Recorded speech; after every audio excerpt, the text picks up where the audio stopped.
Alhamdulillahilladzi arsala rasulahu bil huda wa dinil haqq liyuzhirahu 'alad dini kullih walau karihal musyrikun.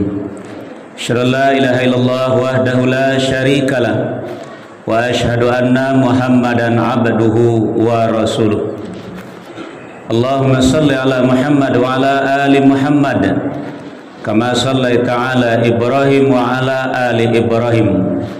Wa barik ala Muhammad wa ala ali Muhammad kama barakta ala Ibrahim wa ala ali Ibrahim fil alamin innaka Hamidum Majid. Amma ba'd. Ya ayyuhalladzina amanu ittaqullaha haqqa tuqatih wa la tamutunna illa wa antum muslimun. Ya ayyuhan nas ittaqu rabbakum alladzi khalaqakum min nafsin wahidah wa khalaqa minha zawjaha wa bassa minhuma rijalan katsiran wa nisaa'a wattaqullaha alladzi tasaaluna bihi wal arham innallaha kana 'alaikum raqiba.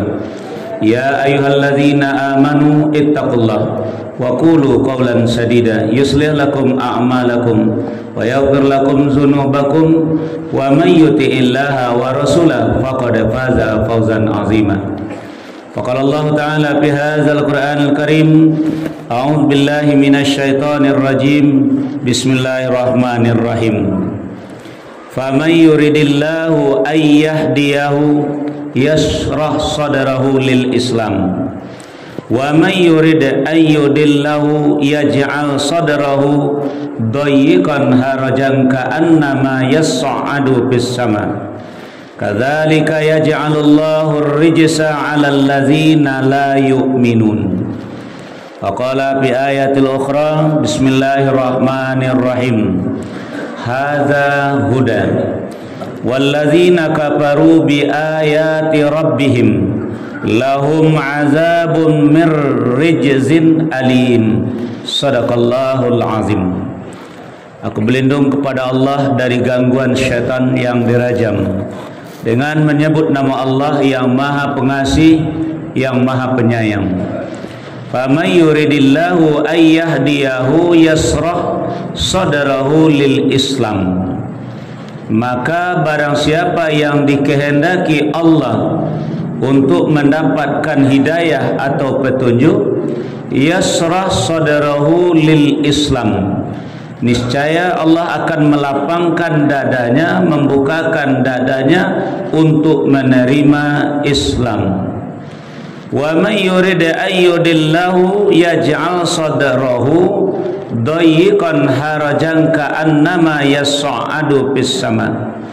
Dan barang siapa yang dia kehendaki untuk kesesatannya, niscaya dia menjadikan dadanya sempit lagi sesak, seakan-akan dia sedang mendaki ke langit. Kadzalika yaj'alullahu ar-rijsa 'alal ladzina la yu'minun. Demikianlah Allah telah menimpakan siksaan 'alal ladzina la yu'minun, atas orang-orang yang tidak beriman. Di dalam ayat yang lain Allah berfirman, haza huda, ini yaitu Al-Quran sebagai hidayah, sebagai petunjuk. Walladzina kafaru bi ayati rabbihim, dan orang-orang yang ingkar terhadap ayat-ayat Tuhan mereka, lahum azabun mir rijzin alim, bagi mereka siksaan, yaitu siksaan yang sangat pedih sekali. Pertama adalah surat Al-An'am, surat yang ke-6 ayat 125. Dan yang kedua surat Al-Jasiyah, surat yang ke-45 ayat yang ke-11. Maha benar Allah yang Maha Agung.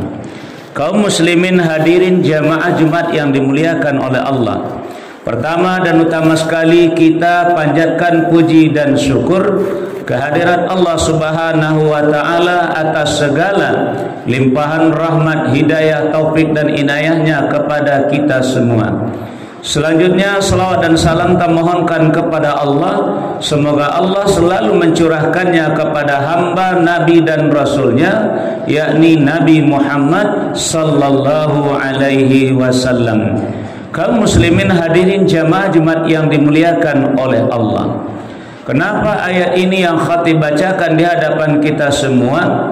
Karena ingin melihat atau ingin menyampaikan, ingin memberikan solusi kepada kita tentang apa yang telah dibicarakan oleh para mubalik-mubalik, tokoh-tokoh Islam tingkat internasional maupun nasional tentang sikap umat Islam terhadap Islam itu sendiri. Dia beragama Islam dan bersikap terhadap Islam yang disebut istilah sekarang yang lagi viral, istilah modernnya yang tidak ada di dalam ajaran agama kita istilah itu, tapi istilah itu bisa kita pelajari, yang disebut dengan Islamofobia atau Islamfobia. Dia beragama Islam tapi dia takut dengan agamanya sendiri. Dia beragama Islam tapi dia berburuk sangka dengan agamanya sendiri. Dia beragama Islam tapi dia benci terhadap agamanya sendiri. Itulah yang disebut dengan Islamfobia. Kenapa hal yang demikian bisa terjadi? Jawabannya hanya satu saja, karena mereka walaupun beragama Islam belum mendapat hidayah. Dan orang yang sudah mendapat hidayah, lapang dadanya, yasrah sadrahu lil Islam, lapang dadanya menerima Islam ini. Maafkan saya kaum muslimin hadirin jamaah Jumat yang dimuliakan oleh Allah.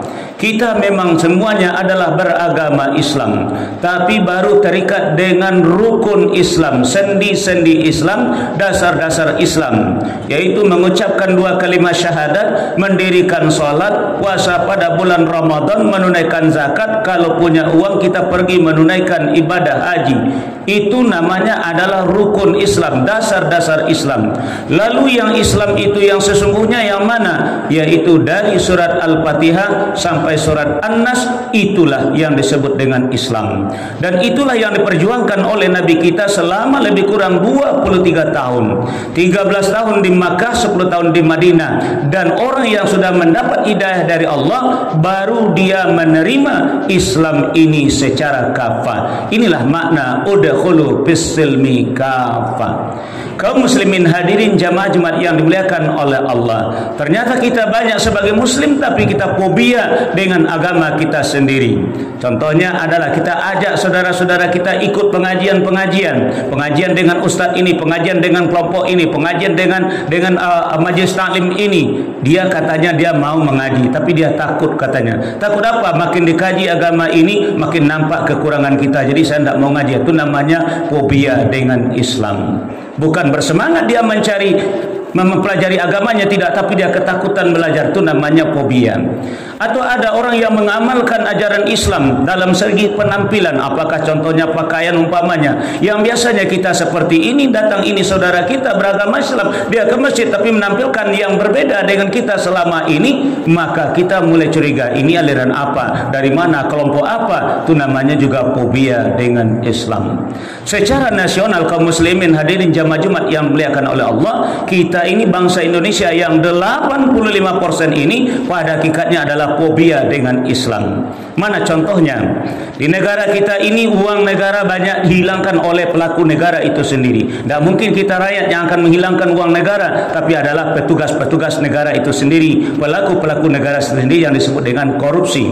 Dan korupsi itu bahasa kitanya adalah mencuri. Nah, kalau kita tawarkan ajaran Islam supaya jangan ada lagi yang mencuri sampai ke bawah, maka mari kita terapkan ajaran Islam. Kita potong tangan orang yang mencuri tadi. Ramai-ramai mengatakan, oh tidak bisa, negara kita bukan negara Islam, tidak bisa hukum Islam diterapkan di negara ini. Itu namanya fobia dengan Islam. Kenapa kita melakukan demikian? Karena kita belum mendapat hidayah. Makanya Allah katakan dalam ayat tadi, "Faman yuridillahu ayyahdiyahu yasrah sadrahu lil Islam."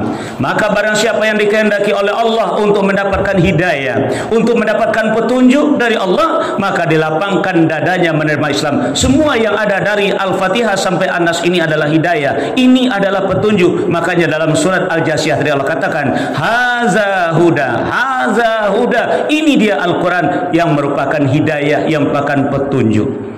Nah, sebaliknya bagi orang yang dikehendaki oleh Allah kesesatannya, maka dijadikan dadanya sesak lagi sempit, seakan-akan sedang mendaki ke langit.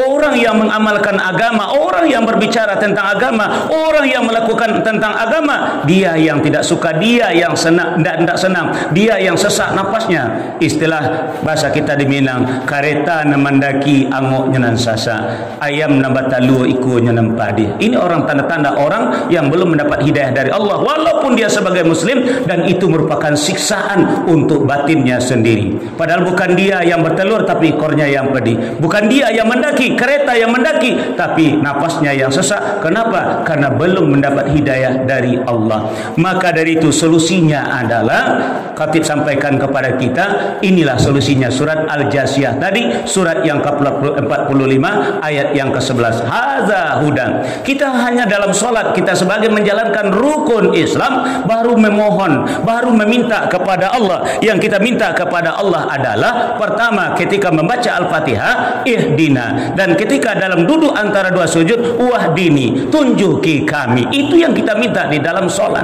Ihdina siratal mustaqim, hidayahi kami ya Allah, tunjuki kami ya Allah kepada jalan yang lurus.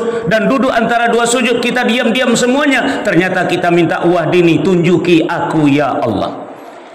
Dan Allah tetap menepati janjinya, ud'uni astajib lakum, mintalah kepadaku, mohonlah kepadaku, niscaya aku kabulkan, kata Allah. Mana bukti Allah mengabulkan? Kita minta ihdinas siratal mustaqim, Allah jawab dengan surat Al-Isra, surat yang ke-17 ayat yang ke-9 berbunyi, Bismillahirrahmanirrahim, inna hadzal Qur'an yahdi lillati hiya aqwam. Ini dia Al-Qur'an. Ini dia Al-Quran, kata Allah, sesungguhnya inilah Al-Quran yang akan menuntun kalian, yang akan membimbing kalian, yang akan menuju ke kalian, yahdi lillati hiya aqwam, kepada jalan yang lurus. Ibaratnya kita meminta sesuatu kepada orang, misal, wahai bapak, ya katanya, saya minta jambu satu, boleh enggak? Oh boleh katanya, ambil, silakan ambil jambu saya, itu jambu saya. Tapi yang dekat pagar itu jangan diambil, itu bukan punya saya. Memang dekat pagar saya, tapi orang sebelah yang punya, yang jambu saya, itu yang saya tunjuk itu, silakan ambil. Nah ketika kita mau mengambil jambu tadi, ternyata di sana ada semut, di bawahnya banyak semak, lalu tidak jadi kita mengambilnya. Apakah kita mendapatkan jambu? Jelas tidak, karena kita tidak mau berusaha. Jadi jawaban kita, berjawaban Allah ketika kita minta Allah kasih pada kita, la ud'uni astajib lakum, ya Allah minta ihdinas siratal mustaqim, kita minta kepada Allah, dijawab oleh Allah, itu Al-Quran. Silakan kalian pelajari Al-Quran, kalian dalami Al-Quran, itu petunjuk yang kalian minta ada di dalam Al-Quran. Nah sekarang kita rajin berdoa kepada Allah, rajin melaksanakan solat kepada Allah, solat sunatnya luar biasa banyaknya, yang tetap kita minta adalah ihdinas siratal mustaqim, tapi jawaban Allah tidak kita gubris, jawaban Allah tidak kita usahakan. Makanya kita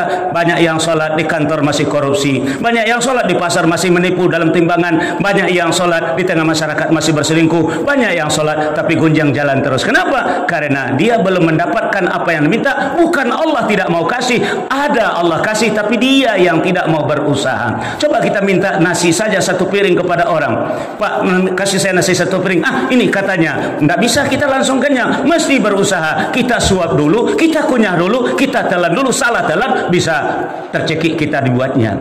Jadi maka dari itu kaum muslimin hadirin jamaah Jumat yang dimuliakan oleh Allah, ada contoh lagi. Ada seseorang meminta sesuatu kepada saya, Ustaz tolong kasih tahu saya Ustaz, saya sudah cari kemana-mana tidak dapat Ustaz. Apa itu? Saya mau cari madu yang asli Pak Ustaz. Bisa Pak Ustaz menunjukkan saya? Yang dijual di apotek, yang dijual di kaki lima, banyak campurannya Pak Ustaz. Yang aslinya Pak Ustaz? Ada, saya tahu, kata saya. Saya tunjukkan di atas batang kayu, dia lari ke bawah ke dalam kandang. Mana bisa dia akan mendapatkan madu yang asli? Kalau dia panjat yang di batang kayu, pakai sigai lah, pakai jenjang lah. Kalau takut dengan lebahnya ya diasap dan segala macam. Kalau ingin yang asli mesti berusaha. Jika itu juga kita minta rezeki kepada Allah, warzuqni, kasih saya rezeki. Kata Allah, fantasiru fil ardi, silakan bertebar, semuanya yang ada di bukan bumi ini ada milik saya semuanya, kata Allah. Cuman yang sudah saya kasih sama orang jangan diambil, kata Allah. Misal ikan dalam tabat itu sudah orang punya, jangan diambil. Ikan dalam danau, silakan tangkap sendiri, itu semuanya adalah milik Allah. Makanya ada seseorang di zaman kekhalifahan Umar bin Khattab radhiyallahu an sedang berdoa di dalam masjid sejak dari pagi.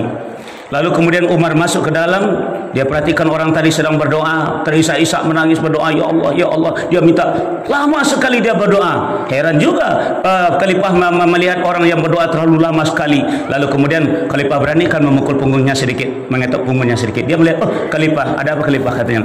Lagi apa saudara di sini? Saya lagi berdoa, wahai khalifah. Kepada siapa engkau berdoa? Kepada Allah, wahai khalifah. Sejak dari kapan engkau berdoa? Sejak dari pagi, wahai khalifah. Apa sindiran khalifah? Dapat enggak? Baru dia diam. Enggak bisa, enggak bisa. Mesti ada usaha. Walaupun kita minta hidayah, ada usaha.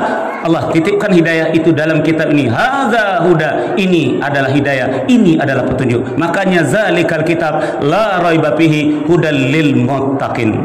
InsyaAllah mudah-mudahan selama kita setiap hari meluangkan waktu kita beradaptasi, berinteraksi atau menunggal dengan Al-Quran ini, insyaAllah hidayah itu akan Allah berikan kepada kita secara berangsur-angsur. Itu jawabannya dalam surat Muhammad ayat 17. Allah katakan kita dapat satu hidayah, nanti akan ditambah lagi hidayah oleh Allah yang ujung-ujungnya nanti Allah anugerahkan ketakwaan itu kepada kita.